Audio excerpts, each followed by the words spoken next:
Henry. Hendry. That's how they'd say it in New Jersey. Hendry with a D. Sit. This is Henry. This is the Henry's back of Henry's head. And there's another dog, Amy. Amy, right? Who is blind, almost blind and deaf. So we're going to talk about her. We primarily work with Henry, but we're going to talk a little bit about Amy. So Amy, being blind and deaf, she just literally walked into something. Now this is a new home. The guardians have only been here about a month.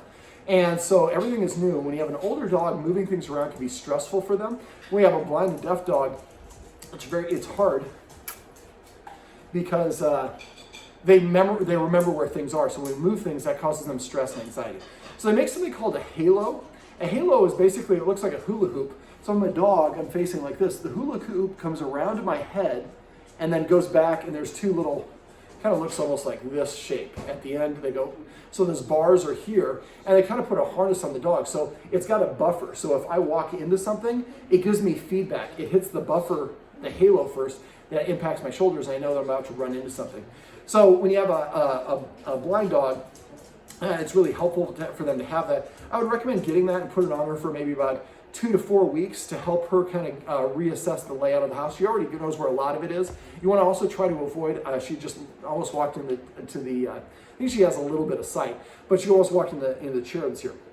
As much as possible, try not to move things around, get everything situated the way you want. The more you move it around, the easier it is for them to get a little bit confused. I would also recommend getting a little bell and putting her on her collar. This will help because that way if Henry hears her coming up behind him when he has a bully stick or something like that, he can eventually learn to move away. Also, if she does happen to get out one day, she's not going to hear us if we call for her, but if he has that little bell, then we can hear her, and it makes just a little safeguard. Now, when you're using the bully sticks and all those high value items, remember, that is when a conflict can happen. There's never been a conflict, but when he had a bully stick, she was crashing into him a couple times. She didn't know where she was, and he was baring his teeth. That is not aggression. That's his way of saying, I want you to back off, but she can't see it. So that's why I'd like the guardians to really develop a strong recall with that passive training, which I'll talk about in a minute. But really, anytime that he comes to you, make sure when he's 1 foot away, you say, come, and then pet him. And I would practice every once in a while. I have treats, and just be like, come, and then give him a treat. So when he hears, and this is little Annie. Look at me, is she a beautiful girl? Yes, she is. And so this way, Henry practices going away or coming to his human to get something. So if he has a bully stick or something like that on the floor, now we should arrange it differently. I'll talk about that in a sec. But if he happens to have one, she crashed into him when he's baring his teeth, if we can call him away and get him to move away as opposed to him getting crashed into by her, he might nip at her as a dog way of saying, give me some space. And that would not be ideal. Can I pick you up a little bit, sweetheart? Let's give you a more comfortable position. Oh, look how beautiful she is. Oh, yes. I'm going to make you feel nice and secure. And when you're picking a dog up, try to put its paws on you. They can feel a little bit more secure if they have some stability. I picked her up earlier and I had her on my lap, but it was not a real comfortable position. Laura told me she was not enjoying it, so we put her down. Now, if she wants to get down, I'm going to help her get down the instant she wants to, so she doesn't feel like she has to kind of struggle. We don't want a dog to struggle for that. Yes, you're a beautiful girl, sweetheart. All right, also getting Cosequin. You can order on Amazon. You don't need the double strength. I would get the Cosequin with chondroitin. I would talk to your vet because she's on 4 different types of meds to make sure your vet is okay with it. I don't imagine it would be a conflict, but I'm not a veterinarian. And so I'd like you to talk to the right people. But really, you probably give her like 2 pills a day, I'm guessing, for a couple weeks to build it up, and then you go to a lower dosage. Just read the instructions on the label based on her weight. But now you can, that really helps dogs with that arthritis, and it really helps feel better. That helps with quality of life. I would also recommend getting a little bit of an X pen. We call it X pen for exercise pen. They make them where it's just, the guardians here are familiar with them. They're putting them up outside for the dogs to have a little area to go potty. But you can get a round one inside on Amazon. So I would just put like X pen. If you can't find it, just message me. But it's a nice little place for her to go to that she can kind of hang out in and feel a little bit secure. Some dogs feel more secure in small areas. I would also recommend get an X pen so that when we do have guests that come and visit us, so for you guys, try to remember to do this before your guests come. And I would try to set it up in the room. If this is the main hangout room, try to maybe set it up behind the desk over there. And so all I would do is show him that, Henry, that I have a treat, throw the treat in there. When he's a foot away from licking it up, come up with a word that means to go in there. Call it igloo or stadium or palace or whatever the word is you want. I like to use fun command words. So you throw it in there, he's 1 step away. As he goes in there, he's right about to lick it up. You say palace, then he licks it up. So eventually palace means go into that long-term confinement area. When he's in the long-term confinement area, no guest should try to interact with him at all. Don't look at him, don't call him, don't try to pet him, don't lean over it. We want him to have a safe place, so when there's more than I can deal with, I go away and I'm safe here. And it's behind the little couch, so I think that would be beneficial. You guys probably be hanging out here. Well, I don't know how. Yeah, and so that way I can hang out there.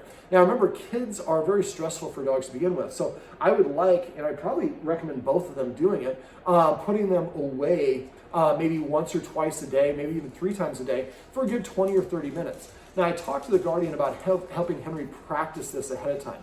So instead of doing that, what I like the guardians to do, by the time they see this, hopefully there are several steps along the way, but we gave them a bag of bully sticks. I like to have the guardians go into the room that we're going to put Henry in when guests are here. And the first day, go in there with him, the first 2 times the first day. Go in there with him, close the door, give him a bully stick, and I would probably actually drill a hole in the back of the bully stick and zip it to like a dumbbell or something on the floor so he can't take it and leave. What we want him to do at this stage is practice being in the room, enjoying himself, and being calm, and having a good positive thing happen. He gets to chew on the bully stick. Like humans here, the door's closed. I don't feel any particular threat or confinement. I feel good. So once he gets done with it, if he lays down, if he could, and have him take a nap in there, if you can spare the time and stay there, that'd be ideal. If you need to, or whatever you do, after he gets done, you open the door and let him go out. Be careful if they're both in the, like I talked about earlier, that might be a resource guarding problem, or they might fight over the things. So basically, I'd like you to do that twice, maybe once tonight and once tomorrow. And then the second time you do it tomorrow, give him put it down, let him get into it after he's been chewing on it for a good minute or so. Get up and walk to the door. Watch him out of the corner of your eye. If he stops chewing it, I would stop at that point and turn around and walk back to the bed or the chair and sit down. Don't say anything to him. But if he stops, that's him saying, ooh, are you about to leave me? Well, prove to him, no, we're not going to. And then you go back and sit down, he'll probably go back to chewing on it again. Give him another minute to chew on it, and then get up and walk. If you walked all the way to the door last time, and that's when he got up, this time walk halfway to the door. And then turn around and walk and sit back down or lay down on the bed. And you want to keep on repeating this until eventually you can walk to the door, and he just stays there chewing. He doesn't even stop chewing. This might take a couple practices, a couple different bully stick chewing sessions. But eventually you get to the point where you walk to the door, and probably 2 or 3 times, you walk to the door, he continues chewing it. Then eventually you walk in the hallway and turn around and walk back inside. The next stage is you're going to walk into the hallway or outside the room, and you're going to walk away so he can't see you. Now, when he does this is going to be very difficult, and often dogs will stop and come and follow us.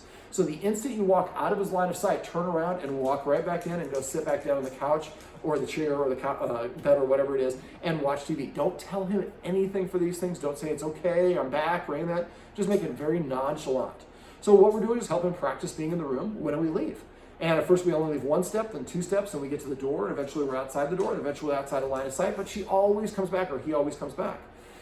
So the idea is by the time we have guests come on Sunday, I've already practiced this multiple times. So I know how to do this, or I feel comfortable doing this. Because when the guests come, we want to put him away, and when the guests are here, you probably want to be a host, so you don't want to hang out there with him. So it'd be nice to go in there, recreate the whole same thing. You sit down, he starts chewing it, he gets into it, you leave, you close the door. And I guess I forgot that step. So at first when you leave the room, you just leave and turn around and come right back in. And if he continues chewing the bully stick, get up and do that maybe 3, 5, 10 times while he's chewing the bully stick. Don't do it bang, bang, bang. Sit down there for a minute one time, then get up and do it again. Next time sit down for 3 minutes. Next time sit down for 30 seconds. Vary it up so he never knows when it's coming. And again, no verbalizations. Eventually then what you want to do is the next time you do it, go in there, walk over there, close the door, and then you stay in the room and go sit back down. Wait for a minute or 2. This time go over and open the door, and then close the door again, and then go sit back down. Do that again. Open and close the door, but you're staying in the room the whole time. After you've done that 3 times, as long as he's still chewing the bully stick, he's pretty copacetic, then basically, hey, sweetheart, then go over there, open the door, walk through it, close it, turn around, open it, and walk right back in and sit back down. So when the door closes, just like when you go outside, it only happens for 1 second. And then when you come back in, is he still chewing it or is he stopped? If he stopped, then we might have to back up a step, but I'm going to proceed as if he's not. So the next time we get up and sit down for a minute or so, then get up and go outside, close the door, and this time maybe wait 2 seconds, and then turn around and come back in. The idea is we want to beat him to the punch. We don't want him to be whining or whimpering or crying or barking or showing any signs of distress. So if you do this right, you should eventually be able to leave the room, close the door, and when you do that, I would stay right outside the door so you can hear him. Now, if you can set up your phone with like a FaceTime and have using your other phone, you can watch and see what he's doing in the room, because if you open the door, it kind of spoils the illusion or the effect. So this way you see, okay, and what you're looking for is you're looking at him and he's sitting there chewing his bully stick and is content doing it. That's what we're looking for. And then wait a minute or so, then walk back in, sit down, and then turn around and leave and do the same thing. Keep on doing that until the bully stick's done. And then next, hopefully, once you can achieve that, the next time you go in there, give him the bully stick, let him chew on it a minute, walk outside, close the door, sit outside it for like a minute or two, come back in, go outside for a couple more minutes. Eventually, the point is we get to the point where we get in there, tie the bully stick to the weight, leave the room, close the door, and he continues eating the whole thing. Now, if you're using the camera, then you can come out here and sit on the deal and look at your camera. Just make sure when you're walking away, you're using the light footsteps as you're walking away. So that's a nice, and allowing them to recharge their batteries, especially Henry, when guests are here, maybe 2 or 3 times is going to be really helpful.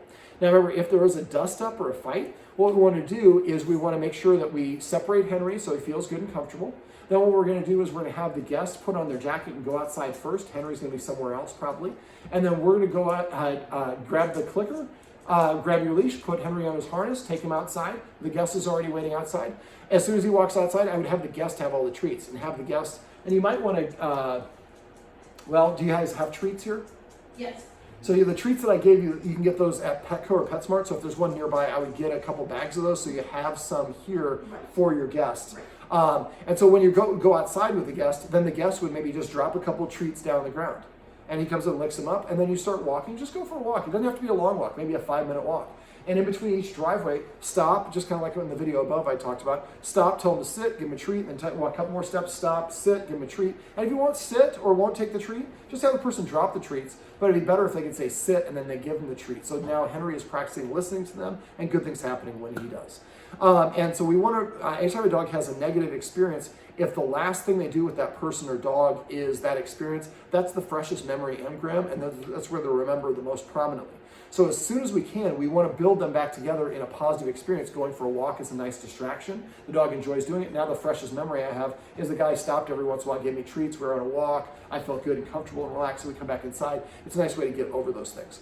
Remember that if the dog does any of those things, correcting the dog, yelling at the dog, punishing the dog, none of those things are going to help it. It's going to actually hurt. It's going to damage the relationship with the dog. So the idea is we want to just create a positive association. Now, if you see Henry staring at a guest, stiff, breathing heavy, holding his breath, those are indications he's uncomfortable. I would call him away and then maybe go give him one of those naps. Or, just the idea is to get him away so that he can kind of reset his battery. Sometimes he won't realize that I can leave away myself, so that's why we want to call him away.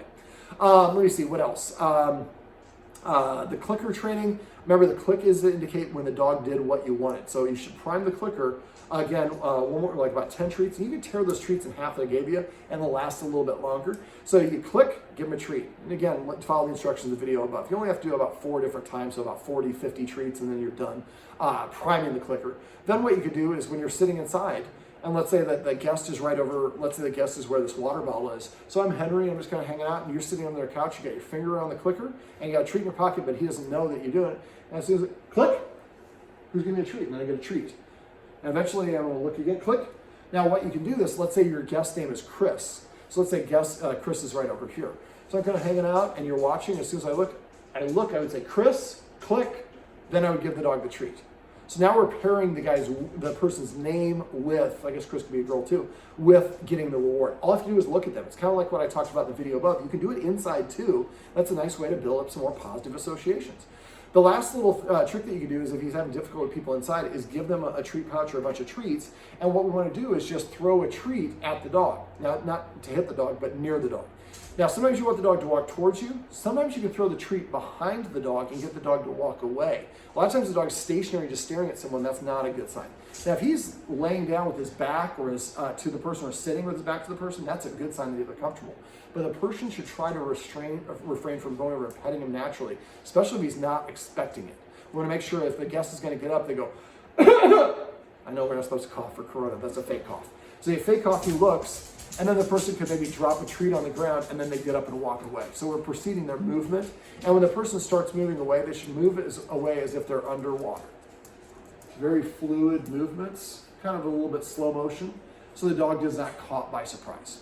So that's basically for this weekend. So let me go back to summarizing the stuff we went over in the session. Yes, I'll give you one because you're the old dog. I do love the old dogs. All right, so basically we talked about exercise and stimulation. Now she is blind and deaf, so she doesn't really need the exercise for the exercise, but the exercise will help her maintain her muscle mass, and it'll also keep her a little bit more alert. So I'd like both dogs to get at least one walk a day. Now I'd like to see Henry getting like a 20-minute walk a day and her getting like maybe a 5-minute walk a day. We could like to go more for her if she can. But we shouldn't have to be pulling her. And we're going to let the dog sniff as much as they want. Remember, dogs burn more energy on a walk by sniffing than they do from walking. So let them sniff as long as it's safe to do so. We also went over scent games. You can Google scent games. There's a lot of different options out there. I would recommend you go to Amazon or Chewy and order an Omega Paw Treat Ball. I would also go to Amazon and search for Snuffle Mat. And that could be one word, S-N-U-F-F-L-E, mat, I believe. And then the one that I have is the one that I showed you in the video is the gray one. It's probably the first one to show up on Amazon. I would feed Henry out of that. So that way Henry has to work for his food. That makes eating almost like exercise. When he's eating, make sure she's not nearby so he gets to do his thing without her coming by. We don't want to create a resource guarding problem. For her, I would get yourself some beef bouillon or some sort of bouillon cube. Make it with the hot water, and then get an ice cube tray and pour it in there. Freeze it. Then for each meal, pop one of those ice cubes out, microwave it, put in with a little, maybe another equal amount of water, and then put it in her food. Stir it around. Temperature of food is more important to dogs than the taste. Smell is number one. So if you warm up her food with her teeth, it's probably going to be a little easier for her to eat. You also can increase her water intake because she has to drink the water before she gets to the food. She likes the water because it has the taste of the bouillon and it's warm, and it makes the food warm, which is more appealing to a dog. So this might help you put on a little bit more weight for her, and also hydrating her, which a lot of older dogs I think she has a little dementia, don't know that they need to drink water. So this way, at least twice or 3 times a day, how many times you're feeding her, she gets that. Also, if you see her pacing around, like I said, it could mean that she is in pain and doesn't know what to do. So if you can, pick her up and hold her as long as she's not struggling to get away, or lead her over to where the dog bed is, or something along those lines, and just kind of keep an eye on her. You guys are doing a great job of that, but just the pacing around could be a little bit of a sign of distress, so just can't keep an eye out for that. Let me see. We also talked about the Doggy Stairmaster. Doggy Stairmaster would not be for her. It would really just be for Henry. But make sure you check with your vet. And if Henry's showing any signs of injury or difficulty doing these things, stop doing them. We'd like to come up with some creative ways of exercising him because it's Nebraska and Iowa, and it's not going to be all super nice all year long. So if we can get him to go up and down the stairs of the Doggy Stairmaster, that's a nice way to get a quick burn of energy, as long as it's not detrimental to his health. Let me see. I'd also like you to go to Amazon and Chewy and look for treat dispensing toys and puzzles. There's a whole bunch of them out there. I'd like you to he seems to be a pretty smart dog, so if we get him, you're a smart dog too, you're going right to where the treats are.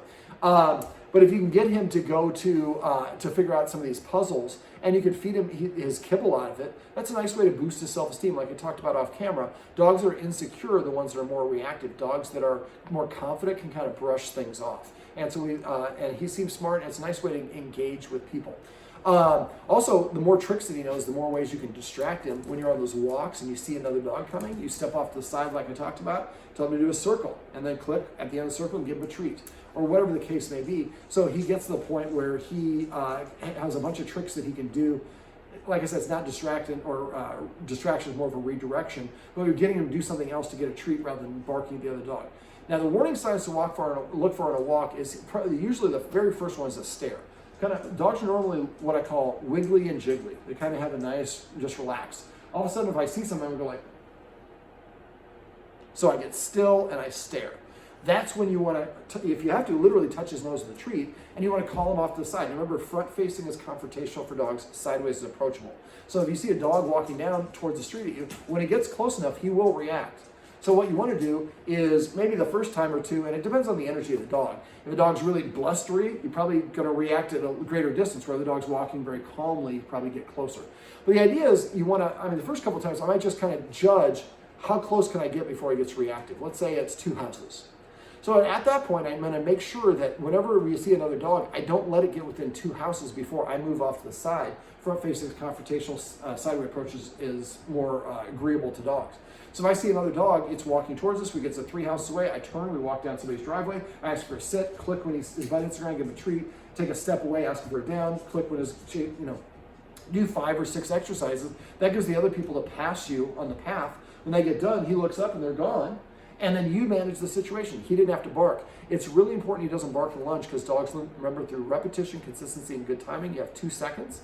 So if I bark and then the other dog disappears, I don't recognize that they were walking on that path and they were going to disappear anyways. I think my bark made them disappear, which will amplify my reaction and make me want to bark more often to get them to move away. The more that you curb that behavior by distracting him, then he starts seeing dogs, doesn't react. The click for looks technique that I showed you, you can definitely do that with dogs as well. So I would find a park or someplace around nearby where there's going to be a lot of dogs walking. You mentioned there's a lake or something. So if you go to that place and find a distance where the walking path is in front of you, but at enough distance, my 2 tests. Can the dog sit and will they take a treat? If you won't do either one of those 2 things, keep on moving further away. You don't move so far away. We don't want to be so far away that he's not interested, but we don't want to be so close that he feels threatened. So there's really a Goldilocks amount. And then the idea is, while the weather's still nice, we only have a couple more weeks. So basically, every time a dog walks by, he looks at the dog, you click, he looks away, and you give him a treat. And and again, for dogs, since he's reactive, I would come up with I'd say amigos or pals. So if this is where the dog is, I'm just kind of do pals, click, treat. So that would be the order. The word, as soon as he looks at the person, then we click, and the click is going to cause him to turn away, and then we give him the treat. So after a while, looking at dogs gets me treats. Why should I lunge at them? I like seeing dogs. We also talked about incorporating rules and structure, and these would really just be for him, not for Annie. So not allowing him to be within a couple feet of the dinner table while we're preparing food, or to be while we're eating food, or being in the kitchen while we're preparing food. Now, to do this, again, I would sit at the table, and where we normally sit, and we walks over, throw a treat behind him onto the carpet. He runs away and gets it. Wait for him to start walking. As soon as he crosses the carpet here in the living room, heading in that direction, throw another treat. After a while, he'll just kind of sit, or you can throw the treats on the dog beds and give the dog beds a name. And so you could say Jamaica, and he runs over here, and then you start throwing the treats. We want him to practice being here while you're sitting there. Eventually, we'd like him to practice being here while you're eating a snack there. Then eventually, we want to practice having him there while you're eating a meal. So every time you feed a meal, I would get them conditioned to doing this. And you might put her in the long-term confinement, the little tent one that I talked about, and then get Henry get a bully stick zipped into a weight, a dumbbell or something, and he's sitting here on the dog bed chewing it while you guys are eating your meal. He's practicing a new replacement behavior. Instead of sweating them for food, I'm over here. Now, you can't give the dog any food from the table because that's just training him. Remember, anything your dog does when you're giving attention is what you're rewarding. So your dog jumps up on you, you pet it, you're rewarding your dog for jumping up on you. So we want to instead reward them for the things that we want. So be mindful of that. And I'll talk about petting with a purpose and passive training here in a second, which will kind of remind you about that. Also, remember the pre-max. Pre-max means a less desirable behavior earns me a more desirable behavior. So you go to the door, tell him to sit 1 time. If he sits, within 2 seconds, you open the door, let him out to the side. If he doesn't sit, walk away, sit down nearby, and wait for 1 minute. After 1 minute, go back to the door, command him to sit again. Sit. If he doesn't sit within 2 seconds, I walk away and sit down for 2 minutes. Next time I sit down for 4 minutes, 8 minutes. I keep double length of time. But boy, as soon as he sits down, that door flies open. Eventually, he'll sit down the door as his way of saying, can I please go outside? So you can do the pre-mac for preparing food, putting the leash on him, playing fetch, opening doors, and so on. We also talked about petting with a purpose and passive training. Petting with a purpose is petting your dog for a reason. So if the dog comes up and jumps up on you, he's telling you what to do. And if you pet him, you're rewarding that behavior. Next time he jumps up on you, freeze. When he jumps down, tell him to sit. If he sits, remember, try to pet under the chin, chest, or the shoulders, and don't pet on top of the head. So when he jumps up on us, we become the most boring thing he's ever met. And as soon as he jumps down, we give him something else to do. And if he does that, he gets a reward. So if he doesn't do it, remember, playing hard to get works great for dogs. So after a while, the dog will start coming and sitting in front of you. Henry's saying, look, I'm sitting. Can I get some attention? And you bet you can, because we like it when you sit, Henry. So we're going to give you attention now. Again, see, I'm supporting the feet here. And so basically, after a while, he'll start sitting in front of you to prepay for the attention. Your tootsies are cold. And so when he does that, make sure you pet him. Otherwise, he'll go back to jumping up on you or nudging you or whatever the case may be. We use the watchword of paycheck. Paycheck means I suspect you forgot to pet with a purpose. So if somebody says paycheck to me and I'm petting a dog, I would stop petting, even if I did it right. Tell the dog to sit. If it sits, I pet it under its chin. And then I would tell the person I asked the dog to sit and you missed it. But thanks for reminding me. I do forget to pet without a purpose. Even if I get it right, don't argue about it. Do you want to get down? Trying to listen to the dog. Also for her, Tellington Touch or the T-Touch. There's a woman named Tellington who wrote a book called The T-Touch, and she talks about how I can actually pet your dog in ways that is therapeutic and comforting. And I think it'd be beneficial for both of your dogs. It's a nice, easy read. Well, it's not super easy, but it's not a hard book to read, but it'd be really beneficial, I think, for your dogs. Let me see, what else? We also talked the watchword, so make sure you use that watchword with each other. And remember, it's not a gotcha, it's just a gentle reminder to help you guys get in the habit of doing it. Remember, that'll boost your dog's confidence, it'll increase its respect for his authority figure, it helps it practice basic obedience, and it makes your pets more valuable. The other thing we talked about was passive training, which is just recognizing the dog when it voluntarily offers the behavior on its own. So every time the dog is walking towards you, recognize that when the dog is when the dog is 1 foot away, I say come, and then I reach over and pet the dog or give it a treat. If it's about to sit, right before the butt hits the ground, I say sit, and then I pet it. Before it's about to lay down, I say crash, or whatever my word is, and the dog lays down and then gets a reward. But the more you pet your dog for the things you want, the more they will offer those particular behaviors for you. So I would recommend you name all of your dog toys, and so he brings you over this green ducky, call it Oregon. It's an Oregon duck, or whatever it is. And so every time he brings it to you and shoves it at you, you say ducks, or whatever it is, and start petting him. After a while, you can say ducks, and he brings you the purple one. You're like, no, I don't want Northwestern. Give me the Oregon. And so it's a nice way to build a nice vocabulary with the dog. I also do the same thing for eating. Every time he takes his first bite of food, come up with your favorite dish. Call it pork chop or whatever it is. So pork chop means I get to go eat my food. Every time he's about to drink water, call it martini. Frank Coder likes to drink a lot of martinis. So every time he goes in and drinks, you say martini, and then he starts drinking, and then you're having your guests come over, and he's hanging out. You say martini, he goes over and drinks water. You're like, did you really give your dog a martini? I'm like, well, we're sophisticated around here. This is in Iowa. So the idea is just labeling and marking these things. Remember, the order is you want to lure the dog, and I could lure it by throwing a treat or using a hand motion. If I'm going to make the dog sit, this is the dog's head, and this is the dog's butt. So I lure it up, so I would say sit right before the butt hits the ground. Then I would, if I'm going to use a marker, I would say good or yes or click. Then I would give the dog the treat. Now, usually I don't use the clicker or the marker word and the command word at the same time. I would say sit and then give it a treat, typically. Unless I'm teaching it, then I would lure it and I'd click when the butt hits the ground and put the treat in. And after a while, I would say sit right before the butt hits the ground as I'm luring it and then release the treat. But since he already knows it, just try to say the command word right before he does the action and give him a pet or a treat.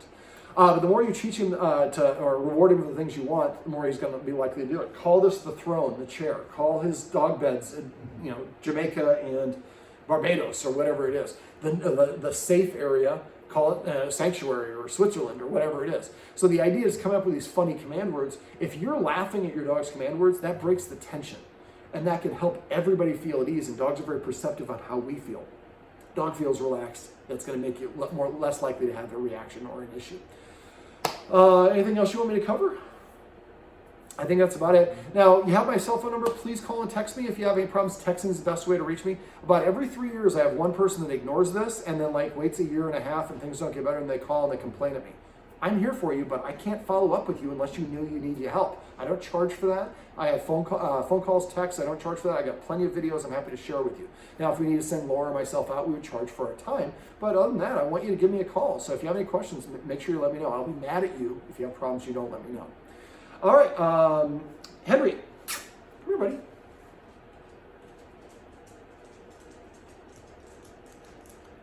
Okay, we do it a little slower. This is Henry, and this is Henry and Amy's roadmap to success. Remember, everything you do trains your dog. Only sometimes you mean it. Isn't that right, buddy?